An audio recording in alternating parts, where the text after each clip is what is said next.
Voilà, bonjour à tous. Merci d'être avec nous. Bienvenue à ce webinaire Diegactu. On est ensemble pour une trentaine de minutes environ et on va évoquer avec notre invité du jour plusieurs sujets d'actualité de notre filière, une actualité plutôt foisonnante, hein. On a connu des périodes plus calmes que ça en termes d'activité en termes d'actualité dans notre profession. Nous sommes avec Lionel Jeannot, président de la Fédération interprofessionnelle du diagnostic immobilier, la FIDI. Bonjour Lionel. Bonjour à tous et bonne année. C'est encore temps et plein de bonnes choses pour Exactement. cette année. Et bonne année à vous également, Lionel. Merci d'être avec nous, d'avoir pris un peu de temps.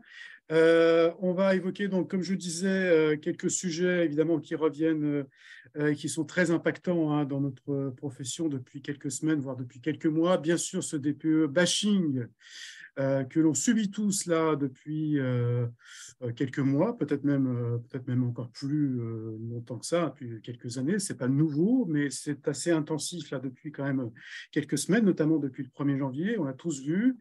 On parlera bien sûr aussi de l'audit énergétique, hein, qui arrive dans un peu plus de 2 mois. C'est très bientôt, donc je demanderai aussi au président de la FIDI où en est-on de cet audit. Et puis, on parlera également aussi de cette carte D, qui est un projet initié par une autre fédération importante de notre profession, la CDIFNEM. Et puis enfin, s'il nous reste du temps, on parlera également de ces problématiques d'assurance qui, là aussi, je le sais, pose beaucoup de soucis à beaucoup d'acteurs de notre filière. Donc, c'est aussi, bien sûr, un sujet qu'on essaiera d'évoquer ensemble si nous avons un peu de temps. N'hésitez pas à utiliser l'onglet discussion. Je vois que voilà, vous l'avez déjà tous trouvé. Bonjour Guy, un certain Guy Barta, Lionel. Salut Guy. Vous connaissez un petit peu, je crois. Et bonjour à tous, merci d'être avec nous et n'hésitez pas donc à poser vos questions, à intervenir, voilà, à commenter ce qu'on va dire ensemble sur les différents sujets là, que je viens de lister rapidement. Et puis on essaiera donc de garder un œil sur ce que vous nous dites là pendant les 30 minutes qui viennent. Alors Lionel, d'abord rappelons-le, parce que tous ne le savent pas, mais vous êtes dirigeant d'un beau cabinet, hein, qui s'appelle L3A. Vous êtes basé dans les Hauts-de-Seine. Comment s'est passé pour vous cette année 2022? C'est l'heure des bilans, hein, en janvier, en termes d'activité dans les Hauts-de-Seine. Alors 2022, alors oui, parce que c'est vrai que avant tout, je fais ce métier-là depuis 25 ans et notre métier principal, c'est d'être dans le diagnostic. La FIDI, on est tous bénévoles, hein. On a dit bonjour à Guy parce qu'il fait partie du conseil d'administration, mais notre métier, c'est pas de m'occuper de la fédération. Bref, 2022, pour nous, c'est une année stagnante par rapport à l'année précédente.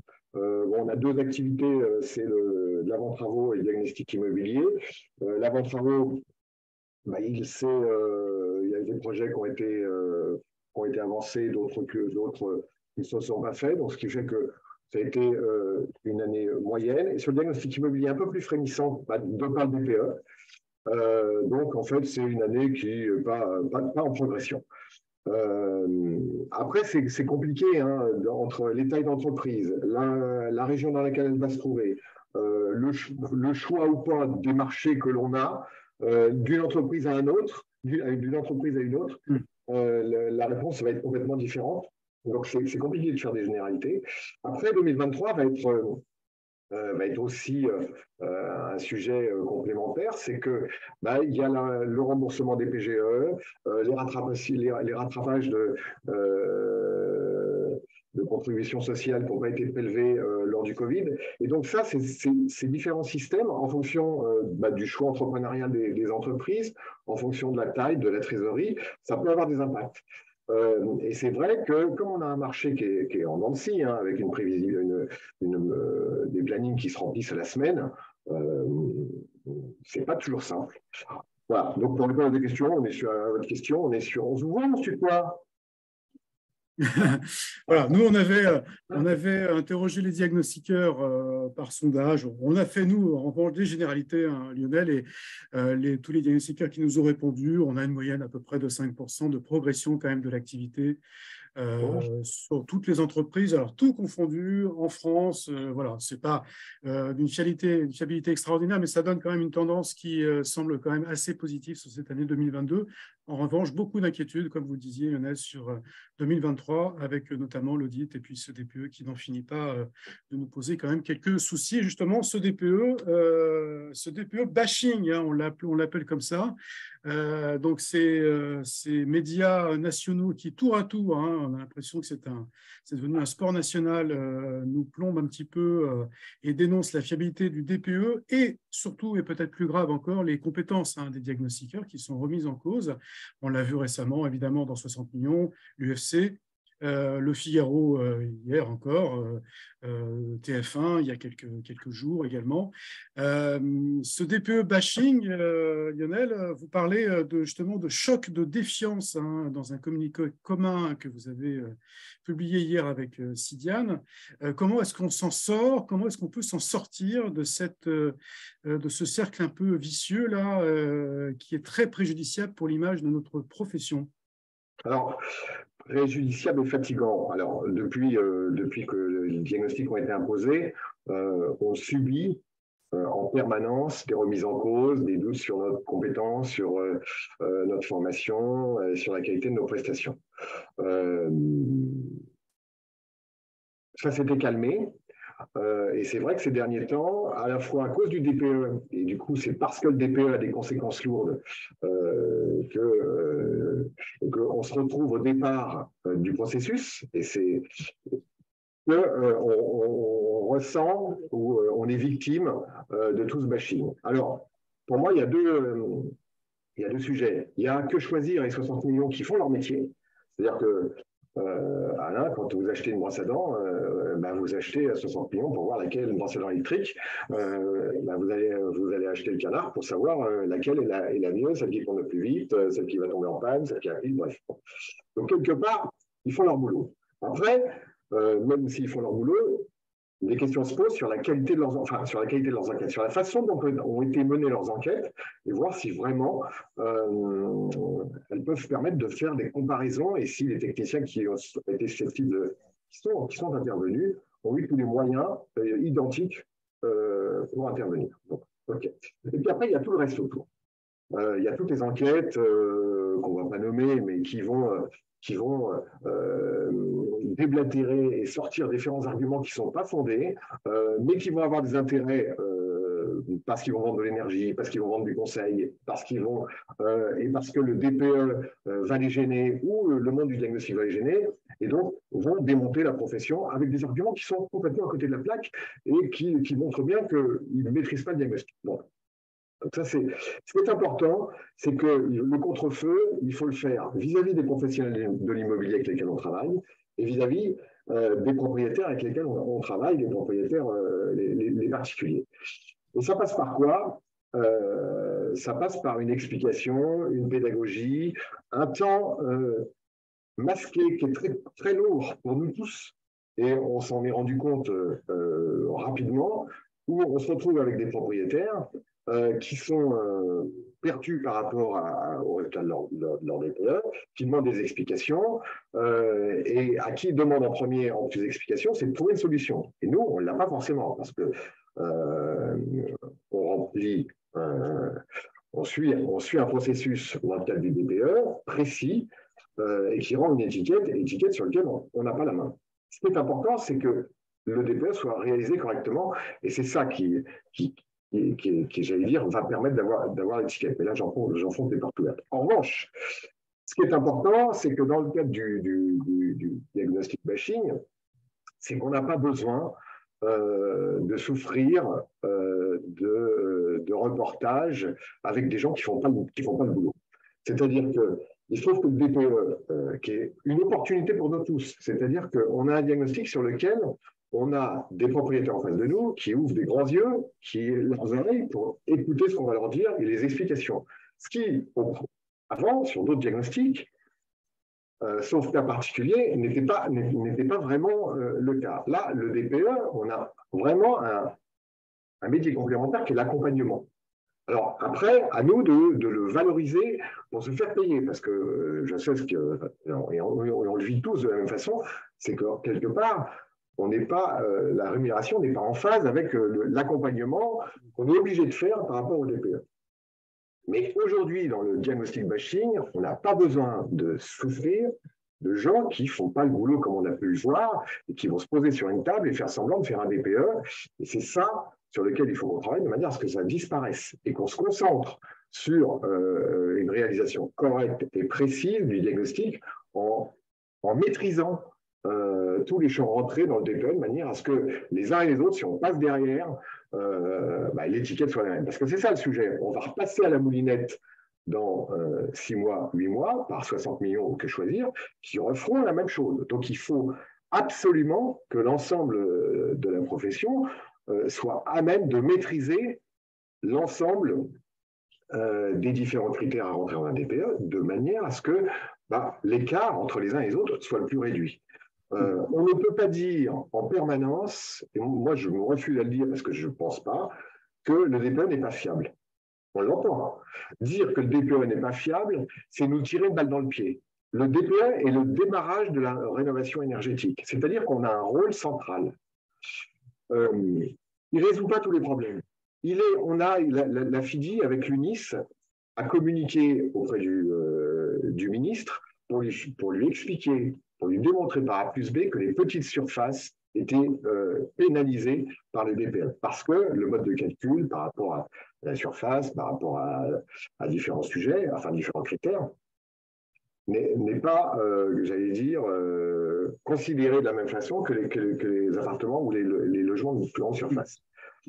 Donc oui, il y a des améliorations à faire, mais le DPE, il faut absolument que les diagnostiqueurs le défendent, il faut absolument qu'il reste au démarrage de la performance énergétique, et pour ça, ça demande une rigueur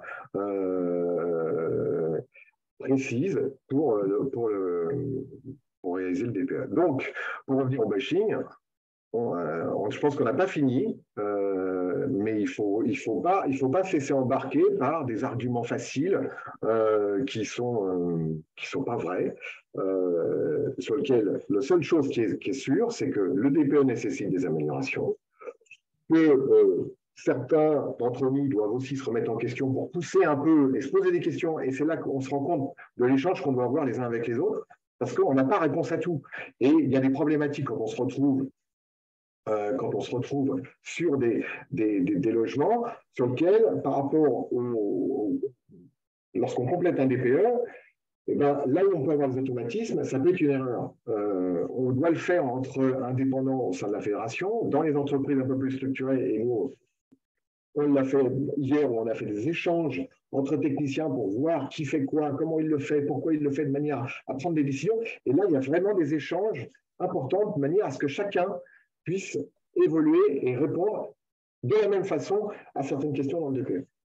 Alors, j'ai un peu digressé, mais... La question était effectivement très, très ouverte, Lionel. Alors, on va parler effectivement de cette fiabilisation du DPE, hein, puisque, comme vous disiez, c'est un outil qui est performant, mais qui est très perfectible. C'est un euphémisme. On va parler de l'audit également, évidemment, parce que c'est un sujet lié. La CDI FNEM, la Chambre des diagnostiqueurs immobiliers de la FNEM, propose depuis quelques semaines un outil qui semble pertinent sur certains points, qui s'appelle la carte D, carte professionnelle, D comme diagnostic. Évidemment, c'est sur le modèle de la carte professionnelle des agents immobiliers G&T, hein, transaction et gestion. Qu'en pensez-vous? Est-ce que c'est un outil justement qui peut nous aider à améliorer nos process, la qualité de nos diagnostics et peut-être aussi évacuer ou écarter les mauvais diagnostiqueurs, Lionel? Alors, on a évoqué, hein, on est remis en cause, soi-disant, sur nos compétences sur la fiabilité du DPE. La fiabilité du DPE. Le vrai sujet, c'est comment améliorer le DPE de manière à ce que on soit moins remis en cause et que le DPE soit mieux remis en cause. Le fait de proposer une carte des comme vous pouvez l'appeler comme vous voulez, quel est l'objectif? Monter en compétence, La certification, ça sert à quoi? Il faut qu'on retravaille peut-être sur les certifications. Mais on a tout un arsenal qui, aujourd'hui, a permis aux uns et aux autres, à nous tous, de monter en compétences, qui correspond à une organisation avec les organismes de certification qui sont accrédités COFRAC, tout un système qui fonctionne, sur lequel on a commencé à prendre nos habitudes, sur lequel chacun a ses organismes de certification qui sont liés avec des obligations. Et donc, rajouter une carte professionnelle, à quoi ça va servir? Alors, en effet, et vous l'avez dit, vous comparez avec la carte G et la carte T. Alors, juste rapidement. Carte G, carte T, carte professionnelle de l'immobilier, c'est les années 70, loi Hoguet, d'accord? Donc, on est à une période où le monde de l'immobilier n'est pas du tout structuré. Nous, aujourd'hui, on n'a que 25 ans d'existence, mais on est structuré. Les objectifs des cartes G, carte T, à l'époque, les toujours, ils sont plusieurs, il y en a 3 ou 4. Justifier une aptitude professionnelle. Aujourd'hui, on justifie une aptitude professionnelle par le biais de la certification qui sont liées à des obligations de formation. Et puis, on passe régulièrement l'examen. N'oublions pas. Donc ça, c'est fait. Obtention de la carte G aussi liée à une garantie financière. On n'est pas concerné puisque les gens de l'immobilier détiennent des fonds appartenant au autrui. Ouverture d'un compte séquestre, on n'est pas concerné. Souscription au RCS, nos sociétés sont enregistrées. Et enfin, inscription, avoir une RCP professionnelle, donc une responsabilité, c'est une assurance responsabilité civile professionnelle. Est-ce que c'est important de leur préciser que c'est obligatoire de par les textes? Donc, toutes les obligations liées aux cartes professionnelles de l'immobilier, aujourd'hui, on les a par nature pour dans le cadre de notre profession. Donc, c'est rajouter un gadget supplémentaire qui va servir à rien. Alors si, pour certains, d'avoir une jolie carte dans son portefeuille, bon, je suis désolé, mais moi ça ne m'intéresse pas. Je ne suis pas sûr, je suis pas convaincu. Quand je vais venir chez vous, Alain, pour faire un diagnostic, vous allez me demander la carte. On a, en plus, rappelons-le, on est tous enregistrés sur un fichier au ministère. C'est-à-dire que si demain, vous voulez dire, voilà, est-ce que monsieur X ou Tartampion est certifié, vous allez sur le fichier et vous voyez s'il l'est. Donc, je ne vois pas l'intérêt, on peut l'appeler comme on veut, d'avoir une carte professionnelle pour faire un gadget supplémentaire et ça empêche de parler de l'essentiel qui sont le DPE, la fiabilisation du DPE, l'audit, les problèmes d'assurance. La carte ne résout rien. Et donc, on a communiqué avec Sidiane hier pour dire qu'on était particulièrement cool parce qu'elle n'apporte rien. Travaillons sur la certification et sur les améliorations qu'on peut y faire de manière à ce que ce soit plus fluide, plus pertinent, et que peut-être d'avoir, comme je le disais tout à l'heure, une logique de sanction sur des gens qui pourrissent en quelque part le métier. Ça, c'est un vrai sujet et il faut préserver les différentes tailles d'entreprise, parce que la certification aujourd'hui, elle nous préserve tous, quelle que soit la taille d'entreprise, qu'il soit indépendant, une société un peu plus importante ou une grosse. Donc il faut travailler sur la certification, peut-être la faire évoluer, sans casser un système et surtout sans rajouter quelque chose en plus comme la carte machin. Non, alors non, pas la carte. Voilà, pas la carte, un gadget, vous le disiez, sur les commentaires, effectivement, ça ne fait pas un tabac non plus, mais en tout cas, le débat se prolonge, bien sûr, sur la nécessité ou non de cette carte professionnelle pour des diagnostiquaires. Lionel, faisons un point donc, sur ce DPE, sur la fiabilisation du DPE. Le ministère, d'ailleurs, nous convie, et la DHUP nous convie à un webinaire le 7 mars, où en est-on sur cette fiabilisation du DPE qui n'en finit plus finalement? Alors, qui n'en finit plus, qui avance. Ça peut paraître toujours très long, mais quand même l'espace-temps est relativement court. La difficulté, c'est de rassembler l'ensemble des professionnels, d'une part, les pouvoirs publics, et puis pour que ça avance. Bon. Deux piliers, hein.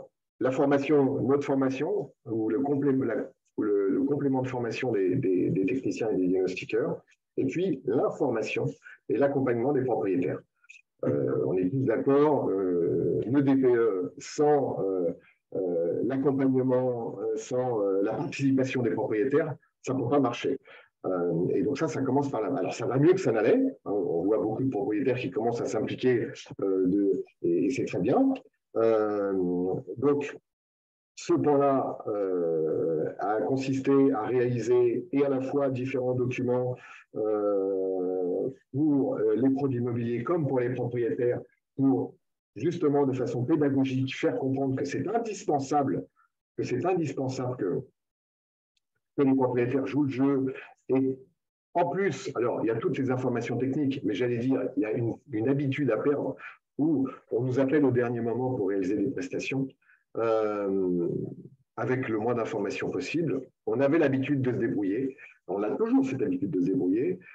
L'effet pervers dans le DPE, c'est qu'on a quand même besoin de ces informations. Et j'en reviens, je l'ai dit, mais c'est vraiment pesant. C'est-à-dire qu'on reçoit les documents pour un certain nombre de fois avant, on les a pas toujours, on les reçoit après quand ils reçoivent le DPE qui tombe de leur chaise, et là, ils commencent à se réveiller. Et là, il y a vraiment un effort de pédagogie de notre part, mais je crois qu'on le fait au quotidien parce qu'on est les premiers à en souffrir, mais aussi des pouvoirs publics pour leur faire comprendre que il faut vraiment que les propriétaires se donnent la peine de sortir les différentes informations et les pouvoirs publics vont sortir des documents supplémentaires. Et puis, il y a des formations complémentaires. Alors, elles sont de deux ordres.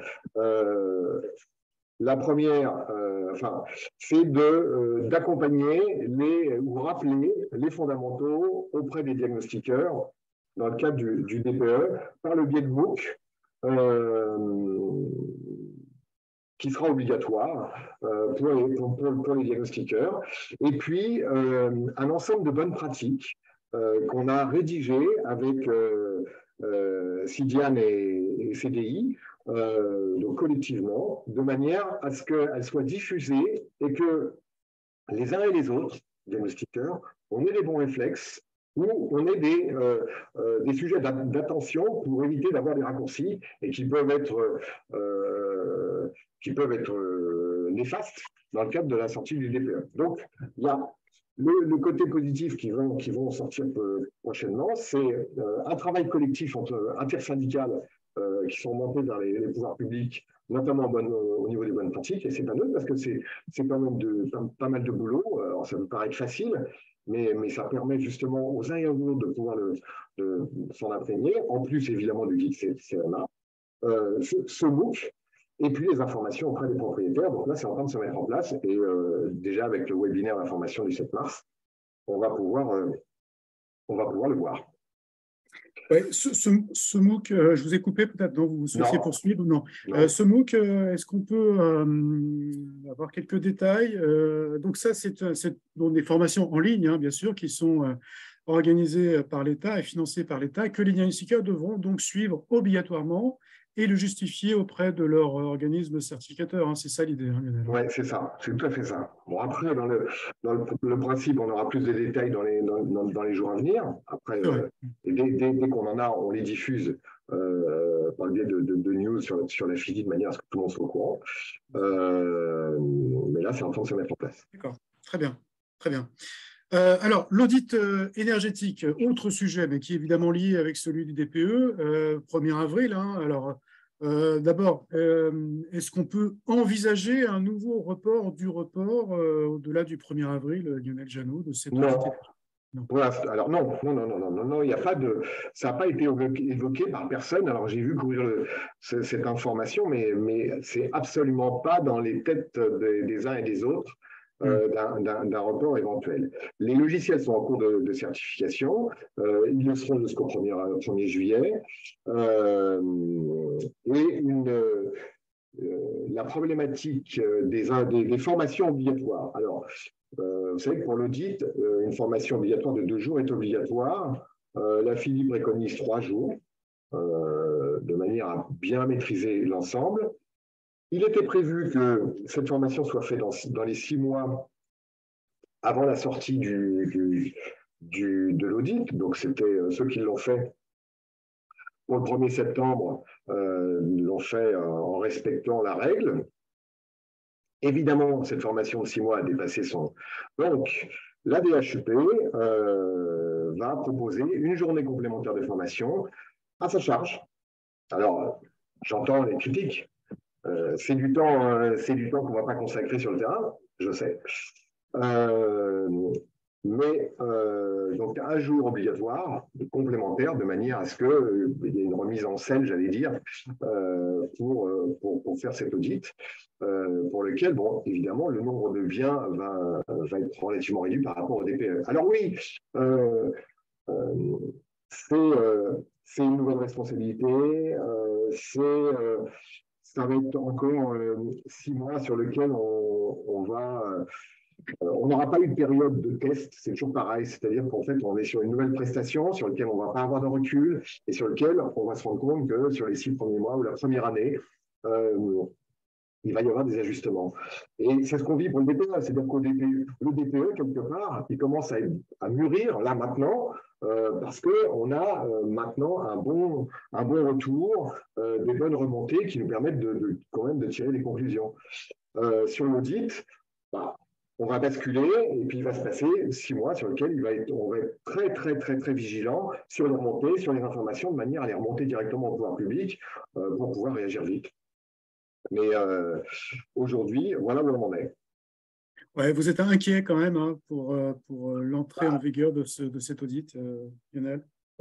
Oui, il y a une petite inquiétude, c'est-à-dire qu'il va falloir être vigilant. C'est au même titre que le DPE collectif, sur lequel le DPE collectif, aujourd'hui, on n'a pas de recul. C'est exactement la même chose, c'est-à-dire qu'il y en a quelques-uns qui sont faits, il y a des questions qui se posent, et on n'a pas les réponses à toutes les questions, et sur lesquelles il y a encore un travail de fond à faire. Et là, le vrai sujet, c'est qu'on se retrouve sur des dates imposées, très bien, même si elles ont été repoussées, mais sur lesquelles on n'a pas le temps, j'allais dire, de faire des essais pour faire les ajustements. Voilà. Oui, je vois beaucoup de questions sans réponse, hein, vous le dit Lionel. Il y avait une question justement d'Antoine hein, qui pose quelques questions intéressantes effectivement depuis le début. Et il disait, bon, après le 31 décembre 2023, puisqu'on est dans une période un peu transitoire, hein, à partir du 1er avril, quid des diagnostiqueurs? Est-ce que les diagnostiqueurs risquent de perdre cet audit? Est-ce que c'est un risque, ça, selon vous, Lionel? Ça va dépendre un peu de nous, c'est-à-dire que c'est vrai que la question est justement posée. C'est-à-dire que l'audit, on s'est battu pour qu'il fasse partie du champ de compétences des diagnostiqueurs. D'une part parce que c'est un peu notre quotidien, d'autre part c'est le prolongement du DPE, et puis en plus, on a la chance d'avoir un maillage national, qu'on est tous à droite, à gauche, et on peut répondre. Donc ça, c'est les prérequis. Et puis ensuite, et on le ressent sur le DPE, sur lequel on a les remises en question. On se dit, mais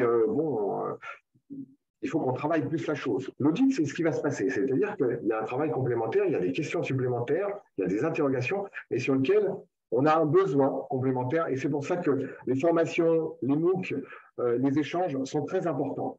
Parce que il y a d'une part la documentation qui a été réalisée notamment par le guide CEREMA, qui est une des bases, il y a les formations, mais il y a en plus ces échanges complémentaires qui sont très enrichissants et qui permettent justement de pouvoir répondre rapidement à la problématique qu'on va avoir sur le terrain. Et ça, c'est essentiel sur le DPE parce que vous l'avez vu avec la réaction des différents clients qui réagissent très très vite et qui attendent des réponses très très vite, sur lesquelles on peut avoir des réponses et sur d'autres sur lesquelles on ne va pas avoir de réponse. On le dit, c'est pareil. C'est-à-dire que c'est entre nos mains. À nous de s'en emparer, de bien préparer les choses. C'est pas un petit diagnostic sur lequel on va remplir basiquement. Il y a des questions à se poser. Donc, il faut, j'allais dire, moi je vois pas comment on pourrait. Alors, si on essaie de réfléchir 3 secondes sur le fait, sur la crainte de perdre l'audit, on peut perdre l'audit parce qu'on risque de se faire bâcher, à juste ou à juste titre ou pas. Et il va aller sous le giron des architectes, des bureaux d'études ou autres. C'est possible. Mais on a aussi moyen de le garder si on est capable de faire les choses, et on est capable. Maintenant, il faut, encore une fois, se remettre en question et bien suivre les différentes formations, bien remonter les différents sujets pour qu'il y ait un échange et pas être convaincu qu'on détient la science infuse et qu'on est capable de rendre un audit du jour au lendemain. Donc, à la question, il y a un risque, mais vous savez, le problème du DPE, c'est la même chose. Il y a un risque. Donc, il y a un moment, il faut prendre les choses au sérieux et vraiment s'impliquer sur la problématique du DPE et être très précis et se poser les bonnes questions au bon moment. Il y a un risque, vous disiez Lionel, puis il y a aussi des risques justement liés à la sinistralité, hein, et donc à la couverture de la responsabilité civile professionnelle concernant cet audit, mais aussi pour l'ensemble des diagnostics. Hein, vous savez, je disais en préambule, c'est une problématique dans notre filière, et pas que depuis quelques jours, quelques semaines, mais ça fait quelques années tout de même, mais la situation devient un peu tendue. Vous l'avez vécu, vous, à la FIDI, assez durement, hein, il y a quelques mois, avec la dénonciation de votre contrat groupe. Depuis, vous avez évidemment retrouvé une solution pour vos adhérents, mais la problématique de l'assurance reste toujours très compliquée dans l'ensemble de la filière. Qu'est-ce qu'on peut faire là aussi pour se sortir de cette difficulté? Parce que si on n'est plus assuré, on ne peut plus travailler. Alors, c'est un vrai sujet. Hein. C'est-à-dire que, en effet, aujourd'hui, alors pour la FIDI, l'ensemble des adhérents sont réassurés auprès de deux compagnies, AXA ou Allianz. C'est simple. Ils sont plus que deux. Ça veut dire quoi? Ça veut dire que si alors ils sont principalement que deux. Après, ce qui est important, c'est que l'assurance est à utiliser en cas de sinistre.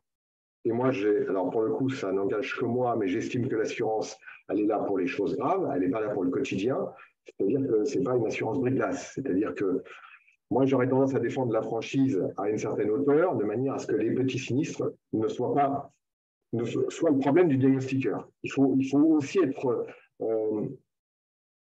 responsable de ses propres turpitudes, j'allais dire. Donc aujourd'hui, deux assureurs. Et alors, certains vont me dire, oui, il y en a d'autres. Il y en a d'autres. Ce qui est important, c'est qu'en cas de sinistre, l'assureur soit là. C'est-à-dire qu'il vous accompagne, qu'il prenne les bonnes décisions, qu'il soit capable de mettre les gens compétents au bon moment, les experts d'assurance, le cabinet d'avocats compétents. Et ça, c'est pas neutre. Aujourd'hui, AXA et Allianz sont des assureurs qui ont pignon sur rue et qui sont capables d'accompagner. Donc après, on peut toujours trouver des assurances, j'allais dire, exotiques. Le tout, c'est en cas de pépin, il faut qu'il soit bien là. Très bien. Le vrai sujet, c'est que, et là, l'intersyndicale est très importante, c'est qu'il faut collectivement, on ait une vraie réflexion sur le monde des assureurs, parce que les assureurs, c'est clair, hein, il y a une rentabilité. Donc, à partir du moment où la sinistralité va dépasser la recette liée aux primes, ils vont partir. Et le vrai sujet, il est là. Donc, ça dépend de nous, ça dépend de ce qu'on est capable de mettre en place, ça dépend de la possibilité, qui n'existe pas aujourd'hui, hein, de sanctions des gens qui vont pourrir la sinistralité. C'est un vrai sujet. Et plus on se rapproche de plus en plus du mur. C'est-à-dire qu'on avait plusieurs assureurs au départ. Les différents diagnostics, la sinistralité, principalement qui sont liés à l'amiante, aux insectes xylophages et aux métrées, on n'a pas vu l'énergie encore, mais là, quand vous regardez bien, quand vous faites le tour en arrière sur l'année et demie, les 2 ans qui viennent de passer sur le DPE, et que vous comparez, et moi j'ai eu l'occasion de comparer les DPE qui ont été réalisés à certaines époques, on voit que c'est plus les mêmes. Ça veut dire que potentiellement, il y a matière. Donc, ça veut dire que la sinistralité potentielle sur l'énergie existe, il faut en prendre conscience, et il faut mettre les mesures qui vont avec, parce que sinon, en effet, on se retrouvera sans assurance. Ce qui ne faut pas. Et de n'avoir plus que 2 assureurs, c'est très mauvais pour nous, parce qu'on n'a plus le choix. Et in fine, s'il n'y en a plus qu'un, c'est pas envisageable. Donc il y a un vrai sujet, et c'est l'un des sujets prioritaires, c'est l'assurance de notre métier. Un sujet donc, que vous évoquez en intersyndical, hein, c'est ça, vous me le confirmez, Lionel, hein, vous y travaillez ensemble. Très bien.